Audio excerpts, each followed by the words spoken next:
Welcome to the Bunny Games Podcast. I'm Alex, and it has been a month. So let's get into some housekeeping first.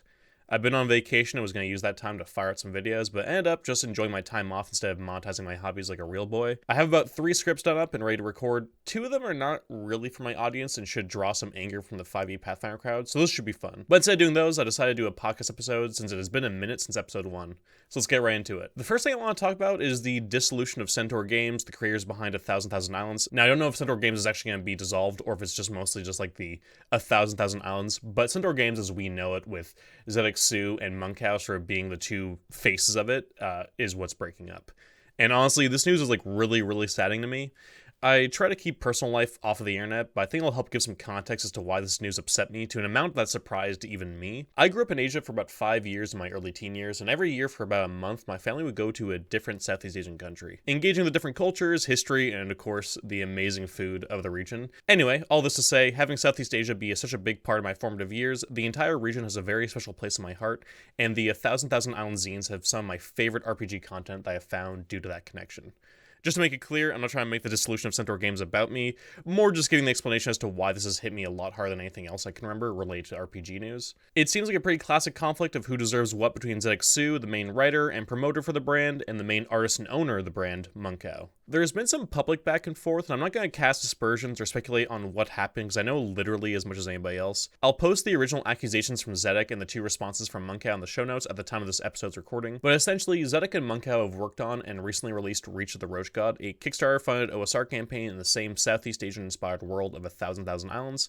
After the release, Zedek put out a public statement about being underpaid and underappreciated that was pretty scathing. Munko calmly refuted these points, and I don't want to go too much further because I think this will show my biases, and it doesn't really have much to do with why I'm bringing this up at all. The reason why I'm talking about this is because Munko has made a statement that they will no longer be releasing or publishing ATTI zines or making any Reach of the Roach God printings. You can buy the zine PDFs for now, but those will be gone soon, and the extra printings of Reach of the Roach God left over from the Kickstarter will be sold on Spearwitch in the US and Igloo Tree in the UK.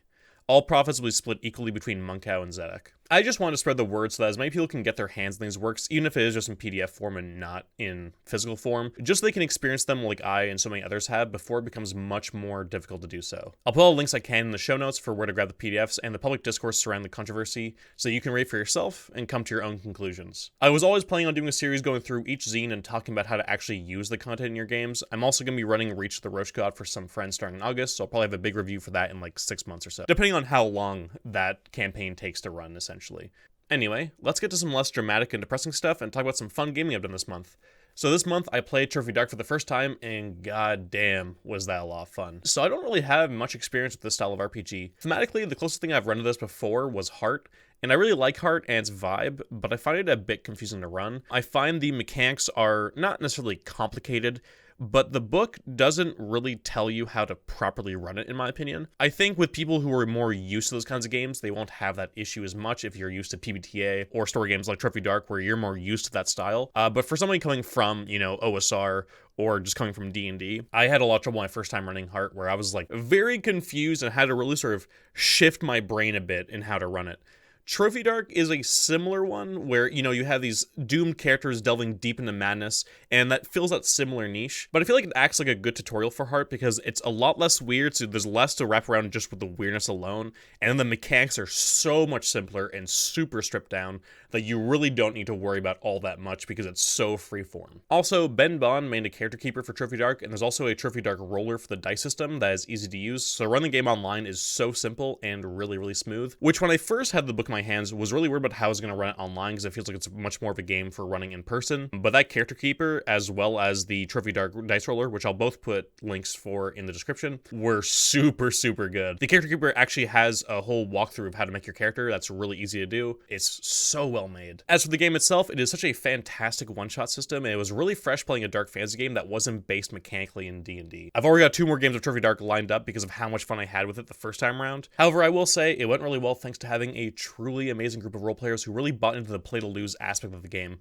The players really made it such a good time. I do think this is the kind of game where you need the right people to play it. I could see this going really wrong with you trying to bring this to your group who are full of min-maxers, who are used to more tactical games, or basically just more used to a very different style of play. Not that it's a weakness of the game, but I think it's an aspect of these kinds of story games that you really need a group to buy into it and carry their weight. I think there's an argument to be had for most games being like that, but I think you can run more tactical games or heavy dungeon crawl games despite the players if you're a good enough GM who knows where to pad things out and make it at the very least mediocre, or get by on big combats to run out the clock if the group really sucks. But in Trophy Dark, it's an extremely collaborative game, so everybody needs to be on board and willing to get creative or help each other out if somebody's stuck coming up with something cool, or is just really willing to go the distance in terms of how far they want to drive their character into the ground, or come up with really fucked up ways for the characters to die and that sort of thing. So the way the game is run is that the game has these things called incursions, which are essentially like the adventures or modules, and they're split into 5 rings. Each ring represents getting closer to the treasure hunter's goal, but the forest, or, whatever haunted region you're in, if you're not doing the base thing, because the base setting is that you're going deep into this like haunted forest essentially that hates you and doesn't want you there, but you can also change that to anything. I feel like the forest is more just kind of like the sort of catch-all term for whatever haunted region you're going into. But if you're going to a different haunted region, essentially every ring is just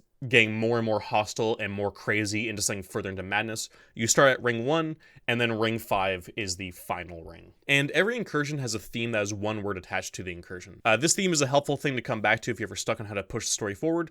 Just look at the theme and use that to bounce off of, essentially. The book is full of incursions, so you really only need the Trophy Dark book. There is another book called Trophy Loom, which is what I believe to be like the lore book. I do have it and flip through it, and I do think it's good for that. I do think it might be more helpful for Trophy Gold, which is more based for campaigns and less for one-shots, but I still think Trophy Loom can be used for Trophy Dark for sure. Just a way to flesh out how you see your incursion going. But the Trophy Dark book is full of incursions to use, so it's just like, I think it's full of like 16 or 20, maybe more, but it has around there, I would say 15 to 20 or so different incursions to go through. And the one I picked was the Tomb of 10,000 Dreams, and the theme was sleep. I'm not going to go through the entire incursion. In fact, I'm probably not going to cover all that much of it, because even though you could run this same incursion 10 times and have it play super differently, I don't want to spoil anything for people who want absolutely zero spoilers. I know some people are really weird about spoilers. I'm sure there's even groups that don't even tell the players the theme. For me, telling the players the theme was helpful, because then the players can also, just like the GM, look at the theme and go off of that. I don't know if you're necessarily supposed to tell the players what the theme is. I don't think the book is very clear on that. I think you are supposed to, but you could also just keep it to yourself. But I think it just helps everybody at the table have one key theme to go back to if they're ever stuck on what they want to do with their character or what happens next. But anyway, I don't want to spoil stuff, but I will vaguely talk about some fun moments and the things I liked about how the game runs. Firstly, one thing I loved was being a little devil on people's shoulders, adding detail about how somebody shouldn't have something that the other player should have, or feeling little potential betrayal reasons, such as a dream about one of the other treasure hunters betraying them. All stuff like this to really start to slowly turn the players on each other, while the players are completely aware of what you're doing. But if they're playing the characters right, they really feed into it, and it should be a crime how much fun I had doing this. And I could tell the players were having fun with it too, because they really leaned into it, and they really started to turn on each other or get really paranoid, and they played their characters really well, where at first things were kind of just like, oh, we're just people going through the forest in this deadly place. We're gonna work together to the point that we need to, because we need to get this treasure, because we're all kind of, in need of this money. But as it goes further, it becomes more and more clear how, like, we're not friends. We're just here together in this doomed place together. In fact, you might be my biggest enemy of all. And the ending of that really, really got really good, because it basically became fully PvP near the end, with only one player surviving. But I will say, the way they survived, it did not look like when we sort of had them run off into the distance that they were going to actually make it out alive. But we had some fun horror moments, like one player taking off another player's face off and then having it like attached to their hand. And the player with the removed face could feel like fingers behind their face, like right as if they couldn't scratch it. Like if you have like a hair stuck in the back of your throat or something like that. There was an NPC with a grin stretched across their face permanently who was trying to murder one of the treasure hunters, smiling the entire time. And we just had some other really fun, disconcerting moments.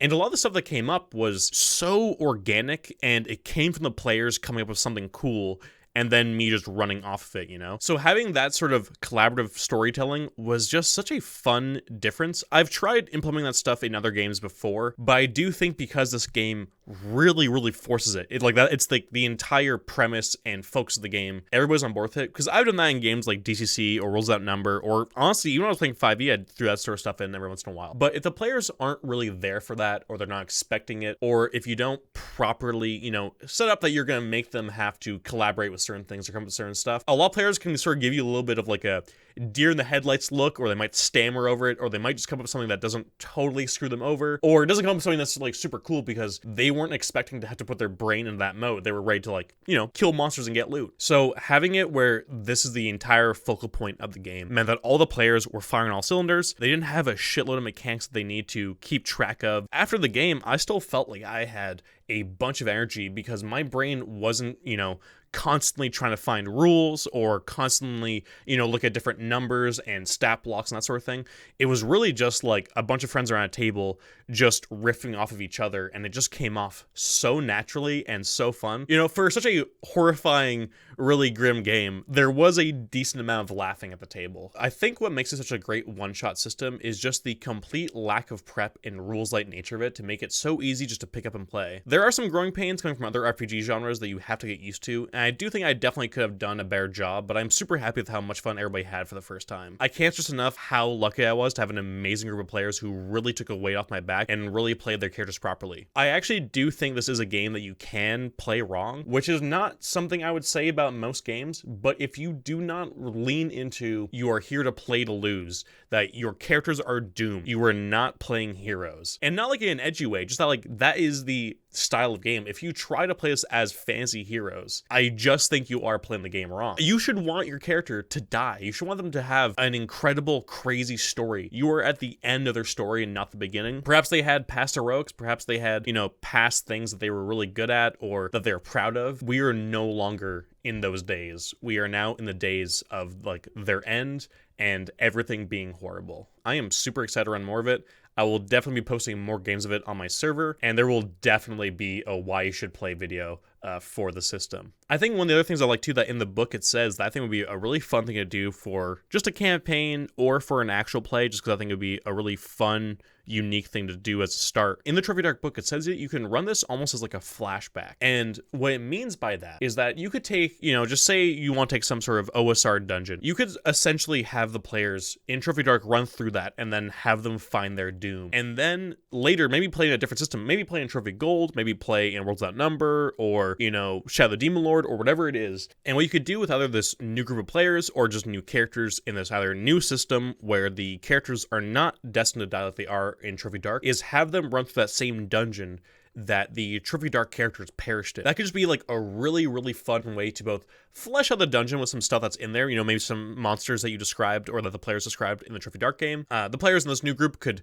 you know, find clues of what the Trophy Dark group did, you know, if they broke open a door, or if one of them perished early on, or if one of them turned into a monster. And now you have those things affecting the new group. I think that's a really fun way to tell a story, and I think that would just be a really, I'm not gonna say avant-garde way of doing it, but I would say that I think that could be a really fun and unique way for the players to have more of an attachment to the dungeon than they would otherwise have. But yeah, I just thought it was a really cool thing, and you know what, maybe I will do it just to see how it works out, see if it's a fun way to tell a story, and see if the players have more of an attachment or more of a horror if they know some things that were in here and that would happen to their past characters, but maybe there's a lot more here that they didn't see, and that could also just lead to some fun stuff. In terms of things to watch out for, I know a lot of people have a hard time saying no to people wanting to play games, and I keep hearing about groups that are like 5 to 8 people, and you definitely do not want that for this game. The recommendation in the book is 3. I ran for 4 and it went well, but I can totally see more than that and people not getting enough limelight, as well as not enough chances to roll and gain more ruin and further corrupt their character. I had a lot of characters with loads of ruin because they took spells and character creation, and when you get 6 ruin, your treasure hunter is lost and either dies or becomes a monster that the remaining PCs have to deal with. I had one player not take any spells and they were at 1 ruin for most of the game until the end when things got really bad. I should have created more scenarios for them to roll against, but honestly, people just kept rolling so goddamn well,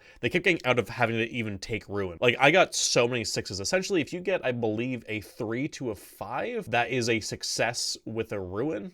A success with, you know, some sort of failure involved. My group kept rolling 6s, and 6 is just a pure hard success, no ruin. It kept happening so many times. I was honestly not expecting to enjoy Trophy Dark as much as I did, but the quality of the book, the style of play, and just the absolute fun I had with my friends was just truly corrupting, and now I have a new system to play, as well as a new system to annoy my friends with. I think this is going to become the system I run when I want to run something, but I don't really want to do much prep, I just want to riff with some people. I also have Trophy Gold, which is more for campaign play. You can do one-shots and shorter games with it, but it does feel like Trophy Dark is the better one for that sort of thing. Trophy Gold, I think, is better if you don't want as much doom and gloom in your game, but still the lethality.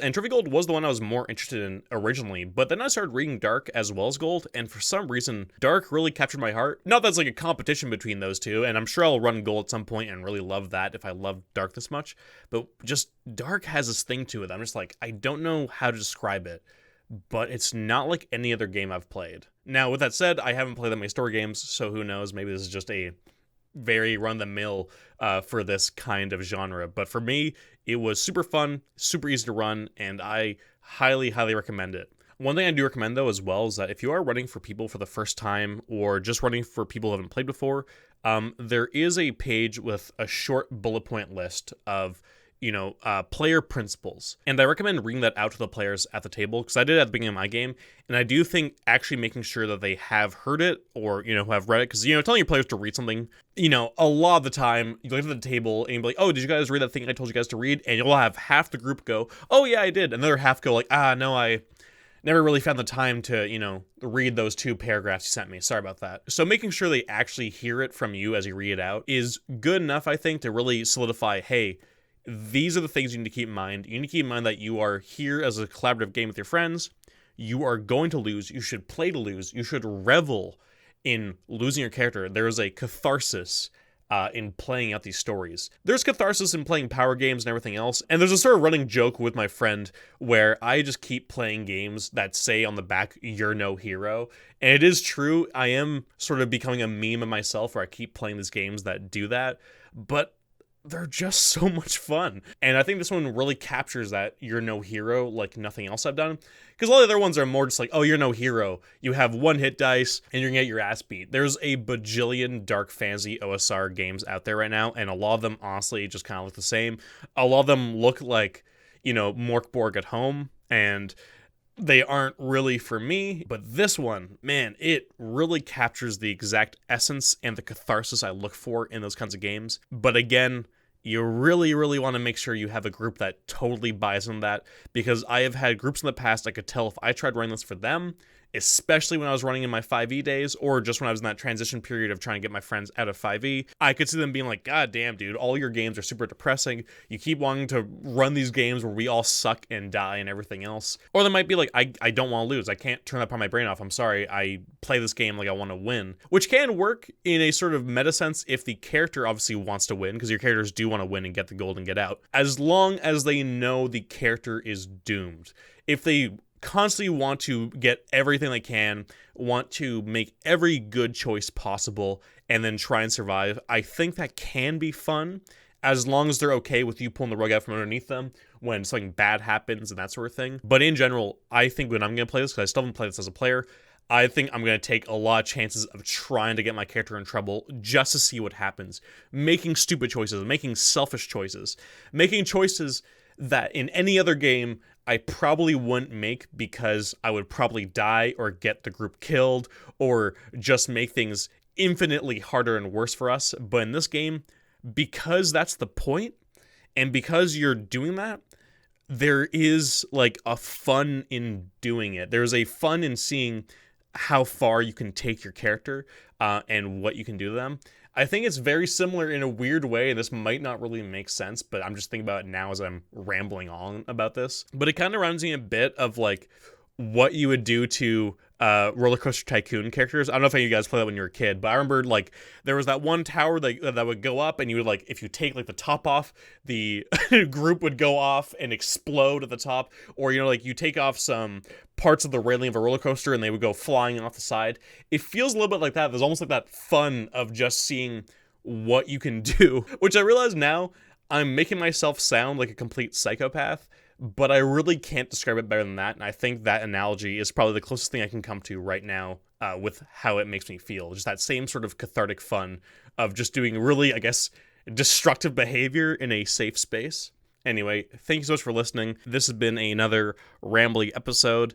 I was hoping to get a lot more stuff out this month. I don't know if I will. The videos I want to do are overall pretty short, so I might be able to get one of them out before August, but it's just been, with the heat and everything else going on this month, like family in town and all that kind of crap, it can be hard to really bounce out certain things. So for anybody who is, really expecting more, or, getting used to me having at least one pretty long video out per month, I do apologize for that. But August will hopefully be a really good month, with a lot of good content and some good diverse stuff. I will say, for the people who are still listening to this point, the DCC Dying Earth actual play will probably be a ways out. We haven't got around to recording it. There's a lot of other stuff I want to do before I do that one, so I might try and do some more one-shot actual plays here and there of different systems. I might try and do a Trophy Dark one. It could be a really fun one to show with my friends, because I feel like we have a good group for that, so that could be a fun one to do. But right now, with everything else going on, getting an actual play campaign on my plate as well, after everything else I've been doing, might be a little bit much. But I just want to say a big thanks to all my patrons for supporting me every month. You guys help keep the lights on. And the shout out for this episode, I'll have to give it to Ben Bond / Arctozor. He's the one who creates the Trophy Dark character keepers, like I mentioned earlier. He has a Buy Me a Coffee, which I'll link in the show notes. If you want to just throw him a few bucks that way, if you have been able to use his character keeper for your own uses. I threw him one the other day just because, you know what, this is such a great thing and I want to see more people doing this sort of stuff. It's great to support smaller creators. It's not hard to just throw $5 that way. Oh, the last thing I'll say, because I'm rambling and I forgot to say this, the patrons voted for an AP for the 1K subscriber special for YouTube. So I will be recording that at the end of July, and I will hopefully have that out mid-August. So that should be a really fun one. I don't want to say too much just yet because I don't want to spoil the adventure, but I did run a test of that adventure with a group on my Discord, and I will say it wasn't a great test because the players kind of did the opening and then ran off into the wilderness. We had a fun debate of how that went, which, I won't get too into right now. I'll probably do that when I do a review of that adventure. But it was very funny. We had a good time with it. And it was just a classic case of an OSR thing of players not necessarily listening, or listening and kind of just want to do what they want to do anyway, and then just running off and doing what they want to do, and getting themselves killed. So I wasn't really able to get much practice with that adventure before running it for the AP. So that should be fun. And we'll see it then. Anyway, that's enough rambling. I think I've been going on for way too long. Have yourselves a good one, and stay safe out there.